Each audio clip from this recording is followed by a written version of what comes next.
Ryan Glover.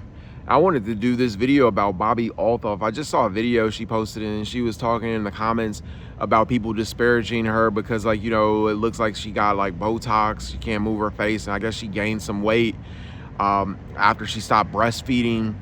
And she was saying she only got filler in her upper lip. And you know, one of the things I will say, like, you know, I don't think, like, you know, anybody should be disparaging anyone because of, like, you know, the way that they look. And I think, like, you know, that it's clear, like, you know, that haters, like, you know, are getting to her. Like, you know, I think, like, you know, people could be a little bit more kinder on the internet. And I will say, like, you know, the fact that at first, initially, I didn't like Bobbi Althoff. I thought, like, you know, that it was a gimmick.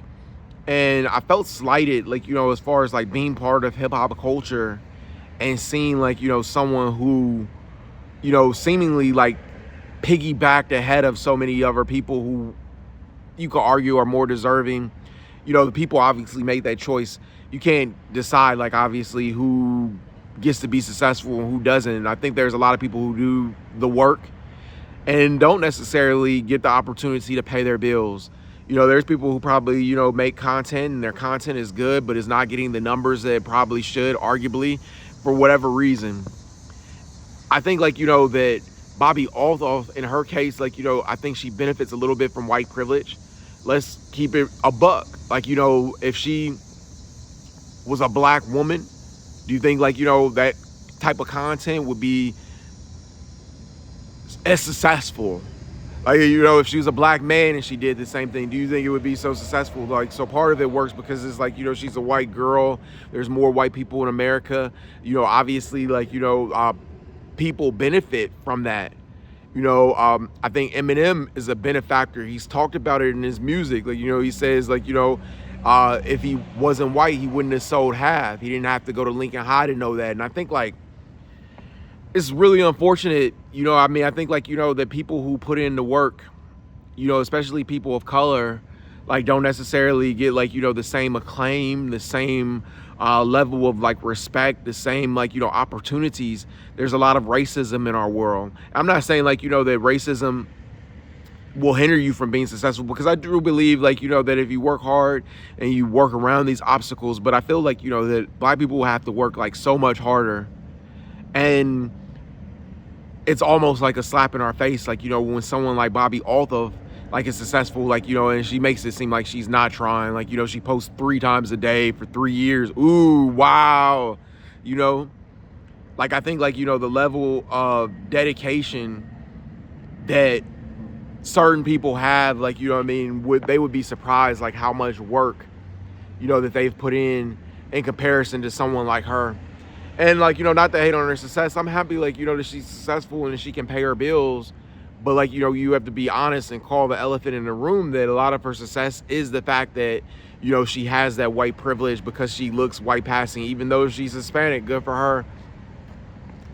I think, like, you know, it would be great if we didn't live in, like, you know, such a racist world. But, like, you know, you have to acknowledge the fact that the world is, like, you know, racist. And we see that, like, you know, just like Sonia Massey was a reminder, you know, rest in peace to her, you know, being killed by the police. And, like, I think that's the most hurtful part, is, like, you know, being black in this country. So many times I've been stopped by the police for no reason. Like, it's astounding. I wasn't doing anything wrong. I wasn't committing a crime. I remember one time, like, I was in Beverly Hills and I was going to nursing school. It was a nursing school, West Coast Ultrasound. And, like, I had books, and, like, you know, the police came and, like, you know, they basically like, wanted to check my bags. Like, you know, going to nursing school, you have to have, like, a lot of, like, books, obviously. And they wanted to check my bags and, like, you know, to see if, like, you know, I was burglarizing houses. And it was just books, obviously. So I didn't go to jail. I made a complaint with the Beverly Hills Police Department. But I think, like, you know, racism like that and, you know, experiences like that made me realize, like, you know, how racist this country still is and how much needs to change and how far, like, you know, we are from, you know, like, I've even though it's 2024, there's experiences that make me feel like, you know, it's still 1960. And I would love to say, like, you know, that we've progressed, but sometimes I don't think so. Like, you know, when I see people like Donald Trump, you know, and like all the support that he gets, and no one calls him out for like, you know, the racism and the racist rhetoric and the MAGA like Republicans and like how horrible of people they are. And I think like, you know, I would just like to see like, you know, even playing field. I would really like to see a world where it was based on meritocracy, where people like, you know, who worked hard, like, you know, actually got like the results, as opposed to being like white passing and, you know, you're getting handed like, you know, what you're doing. Like, you know, you really think like, you know, and stuff, 3 posts a day for 3 years is grinding. That's laughable to me. And like, I know like a lot of people and stuff, everything in the comments are gonna say, oh, like, you know what I mean, you're hating, but like, yeah, let's just keep it a buck. Like, you know what I mean, just because like, you know, people are successful doesn't mean they deserve it, and just because you deserve it doesn't mean you get it, and that's cool. But like, you know, don't make it seem like, you know, that you're doing a lot of work, you know, when there's a lot of people who are working a lot harder than you that aren't getting like further ahead. And I think that happens because the world is so racist. You know, I think like, you know, I saw like, you know, Wells Fargo, they were like interviewing black people, you know, so like imagine like, you know, getting an opportunity to interview for a job and thinking like, you know, this might be the job that would change your life. But Wells Fargo was interviewing those black people, and those job positions were already filled. So they could just say that they interviewed black people, you know, keeping like, you know, black people's hopes, you know, thinking that they had an opportunity, but it wasn't really ever an opportunity. And I think that's like, you know, what goes on in America a lot. There's been a number of times where I showed up and I was more qualified probably than like, you know, any applicant. And I put that like, you know, on my resume, you know, against anybody's.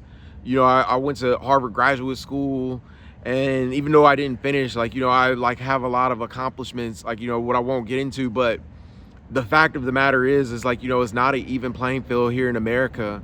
And I think like, you know, it's very disgraceful, you know, that people say like, you know, that America isn't racist. Just because you're not racist doesn't mean the country isn't racist. And like, you my lived experience, you know, somebody who's a veteran, not a criminal, like, you know, at all by far, like, you know, I've like, you know, I've tried like, you know, to be a law-abiding citizen and do the right thing. And time and time again, like, I've been stopped by the police since I was young, and like, you know, looked at as a criminal when I was trying to do the right thing. I remember one time I was just going to the Aldi's down the street from my house.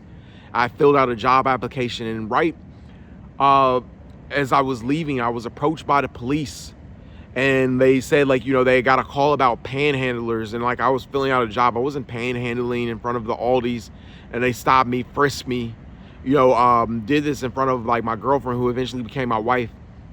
And that kind of like indignity that black men, particularly in this country, have to suffer, and then be told that this country isn't racist, that you're crying, you need to step up, like, you know, pull yourself up by your bootstraps. And like, you know, people have the audacity, you know, to vote for somebody as racist as Donald Trump. And we live in a world like, you know, where people like Bobbi Althoff can get interviews with Drake, Lil Yachty, and I've been in hip hop like, you know, more than half my life, open for groups like Digital Underground, Dead Prez, Camp Low, Slick Rick, Chino Excel.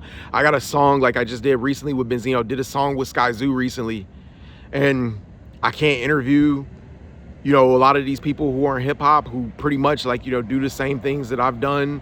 And like, I actually graduated from college, 105th African American since 1899 to graduate from the oldest institution in the state of Illinois, veteran of the Coast Guard, served this country, written for like, you know, publications like Hip Hop My Way, you know, Somerville Times, College News, wrote my own book called Surviving the SAG-AFTRA Strike, have my own YouTube channel where I've interviewed a lot of like, you know, notable figures in hip hop, government, different governors, like, you know, the past governor of Utah, Governor Gary Herbert, Congressman Chris Stewart.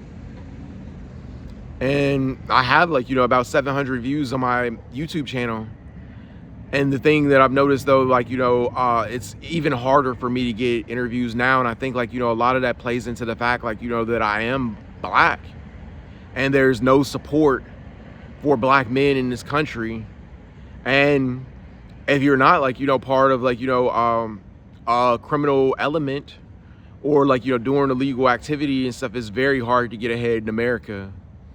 So I just wanted to say that. And I think like, you know, I'm tired of just like ignorant rappers who never read a book getting opportunities like, 504 and like, getting an opportunity to meet President Trump. I was like literally denied entrance to the White House. So it is what it is.